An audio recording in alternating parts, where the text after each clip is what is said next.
and thank you so much for joining us today. Again, like we said, this is Fierce, Colorful Conversations. We're going to be talking about a lot of things, culture, just the different things that we do in our different culture spaces. And I'm happy to be joined here today by our guest, Sadie. Thanks for having me. Thank you for joining us, Sadie, and you at home as well. Thank you for joining us, or wherever you're watching and listening from. We really appreciate you joining us in this first episode here today. And today our topic is going to be holiday traditions. As you can see there, we have the different faces representing the different cultures and different people from all different walks of life. And Sadie and I is joining me today to discuss about, just our different views, our different practices and traditions, and what we kind of do during holiday seasons. So without further ado, I will hand it over to you, Sadie, and just kind of tell us a little bit about, what does holiday tradition look like for you? Thanks, Sally. I think for me, our holiday traditions are probably generically North American in terms of family gathering, turkey dinner. We open gifts usually Christmas morning, but also typically or generically North American in the sense that we have a mixed family in terms of stepchildren and extra family members. So there's a lot of multiple holiday celebrations over a number of days and some traveling in there as well, which I think to me personally adds to the holiday season because it's more than one day, it's over a number of days, and it makes it nice because for me you can break it down and visit with people over a number of days in a smaller group setting. So this year I'm excited because my son is coming on Christmas Eve and we'll have a nice dinner. My mom will come and join us and it will be a nice quiet visit and hopefully play some games and do some puzzles, and yeah. I like how you put it, quiet. I don't know if I can relate to quiet because my family is very loud. Yes. Yeah, thanks for sharing that, Sadie. So if you look at the trends, let's look at back maybe 10 years or 20 years ago. Probably that's on our next slide there. How would you say that, what are some of your fondest childhood memories? Probably, well, when I still believed in Santa Claus, and if there's any kids watching this, Santa Claus does exist, if you choose to believe it. But we would, often my parents would kind of leave footprints behind or leave other evidence behind beyond cookies and milk disappearing. So that was always kind of a fun way to get up and see what had happened that year. Sometimes my siblings and I would get into trouble and unwrap everything in the middle of the night. So that was a fond memory, although I don't think my parents would agree because they had to rewrap everything at 3 o'clock in the morning.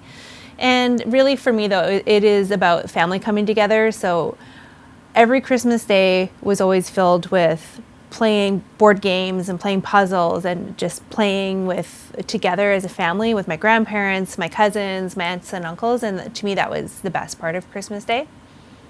Mm-hmm. What about yours? What does your Christmas childhood memories look like? I think new Christmas dress every Christmas. I would never spend Christmas without a new Christmas dress or new shoes. And then the biggest one was, we would all travel to the countryside. So around this time of the year, we would be packing everything, putting our clothes, all the stuff. And then we'd go to the countryside to visit with our grandparents. And we will meet all as cousins and families, meet extended family there as well. But the most exciting thing, which would confirm that it was Christmas, is that guy there. Bannock? Bannock? Yes. So no matter where you spent Christmas, really, Bannock was so huge, especially, that is talking about 20 years ago. Now definitely Christmas has changed and we're seeing more things on the plate, but Bannock was really very significant. And I hadn't known about Bannock until I was here and people would talk about Bannock, but I didn't know it was Bannock.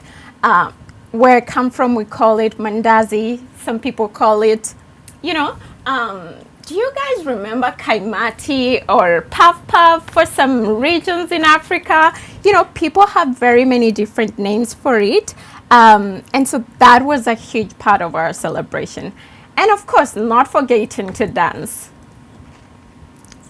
Sounds like a pretty big gathering. Do you have a lot of family? Is it a lot of people? Well, where my family is very small, but we do have extended family. So lots of cousins for sure. One of the funny questions that we usually ask my mom, my sister and I is, how comes we have such a very small family, Mom? Because during Christmas, our family was so small if we chose to spend it alone. And so, yeah, we really were excited about connecting with our cousins during those times. Yeah. Mm. Yeah. So, and on our next slide, I think you and I, Sadie, really, if you can tell us, thinking about 1900 to 2022, I mean, people have really changed in terms of how they celebrate Christmas. I think for me, about 6 years ago, I changed and I started spending Christmas alone, which was so different than what my family was used to. I would say I'm staying home while they visited the countryside, and that was Christmas for me. Spending time alone. How has that evolved for you? Well, I mean, I can't speak to, I'm not that old. I can't go back that far. But definitely, I think something that I've noticed that has changed over time is technology and what people are doing during the day. We generally, as long as it's not crazy cold outside and minus 25 in a blizzard, try to get outside in either toboggan or sled or do something outside. That has stayed the same. But as my son and stepson, as they get older, probably similar to the age that you were, when you changed what you were doing, that has also changed. So instead of it being, having younger kids around in the morning, it's everyone sleeps in, we all grab a coffee, and it's much more low-key and quiet. So that has definitely changed over time. And then with my own family, my siblings, most of them have kids of their own, so they're very much focused on having that experience with their individual families. And it's just a natural progression, I think, over time. But if we're talking about, I guess, the evolution of traditions, I think there's probably a few in there that probably center on technology and playing video games. Or over the pandemic or the last few years, we went online and we played video games over Zoom, board games and other games like that as a family over Zoom. So there was definitely some changes in there that wouldn't have been possible before. Yeah, thanks to technology. Yeah. Nowadays, I stay without my phone for 3 hours and I almost panic. But yeah, definitely that has changed even for me right now. And even for my family, back in the days, Christmas was with grandma. Like, that's how it had to be. Yeah. But it is so different sometimes right now, we only talk on phone, again, technology. And thanks to technology that, we're able to communicate and just share those moments together, even if we're not able to go to the countryside. Yeah. On to our next slide. We just have a couple of pictures there, just signifying. So one of the different ways, actually, or one of the huge traditions as well, where I come from, is that we would celebrate Christmas on the 25th. But I think what I've noticed, and correct me if I'm wrong, in North America, they celebrate Christmas on Christmas Eve. Is that correct? No, I would say most people that I know celebrate it on Christmas Day as well, but every family has their own tradition. So one year I hosted a friend he's kind of an adopted family member. He's younger guy. His parents live in Ontario, but he's here in Kamloops working by himself. He's Polish. So we adopted him for the holidays, and they celebrate their Christmas on Christmas Eve. So they have all the dinner, they open the gifts.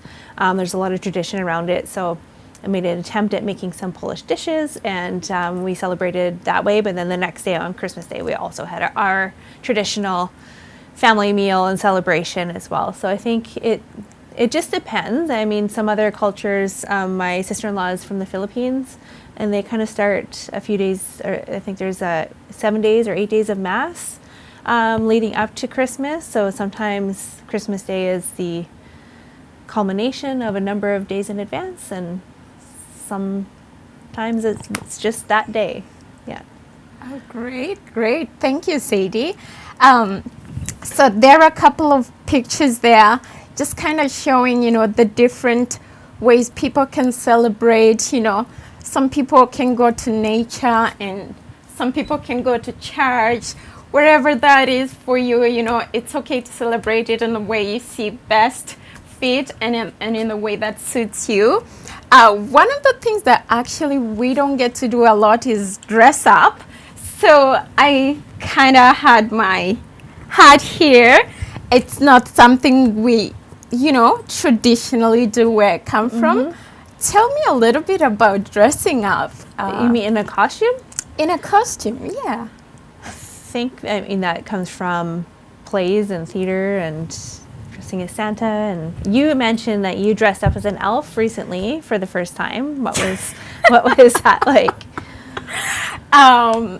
First, when I was told I was going to be at that Christmas event show and I was needed to dress up, I was worried. I didn't know what I needed to get or what that would look like. But thank goodness the coordinator kind of gave me a clue and a hint, and so I kind of put a couple of things together, and that was actually my first day dressing up in a Christmas costume. So that was exciting but nerve-wracking at the same time.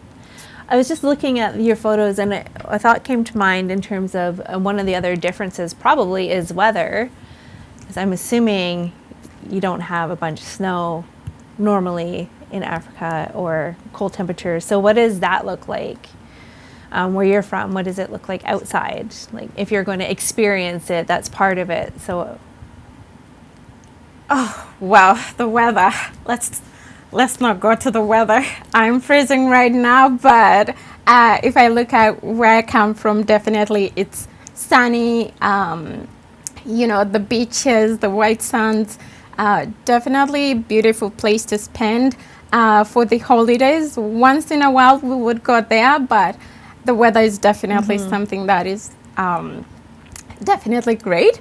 I do enjoy the snow as well once in a while, but not every day. Yeah. But yeah, definitely the weather is great. We can stay outside the whole day and just have Christmas outside. And I think the environment like that, climate-wise, changes the experience of the holiday and influences holiday traditions. I know in Australia and New Zealand, there's barbecues and beach festivals and parties and surfing. So their holiday traditions would be completely different from what we would experience as North American generic Canadians. Yeah. Totally. Thank you so much for sharing that. There's one interesting practice that we do. I'm not sure this is for all countries, but we do a lot of praying on the 21st. On Christmas Eve, people definitely go to church, whether it's on a Saturday or on a Sunday. Is that something that you practice? On the 21st or on the 24th? Honestly. Yes. So some people do for winter solstice, which happens to be today. They will have some ceremonies around that. But when I was younger, we would go to Christmas midnight mass, but we don't do that anymore. So. Okay. Yeah. So basically, just anybody can, take a couple of ideas from the pictures, I hope, and you can be able to find a way that you can be able to celebrate Christmas. And our next slide, I think we have just our close down. Again, fierce, colorful conversation. This is our first episode. I know you've all been waiting for this time, and we're happy to bring this up to you today. And coming up, what kind of topics do you see yourself talking about in other episodes that aren't holiday related? What kind of things? Oh, wow. There's going to be a lot, definitely. We're going to be talking about diversity, equity, and inclusion, racism and discrimination, how organizations can actually practice inclusion and just move from just saying it, but really, really intentionally being inclusive in a way that helps people that are of different cultures or feel left out can feel included. Yeah. Oh, I'm looking forward to it. We'd Thank be you for happy having to me. have you again. Yes, thanks. Thank you, Sadie.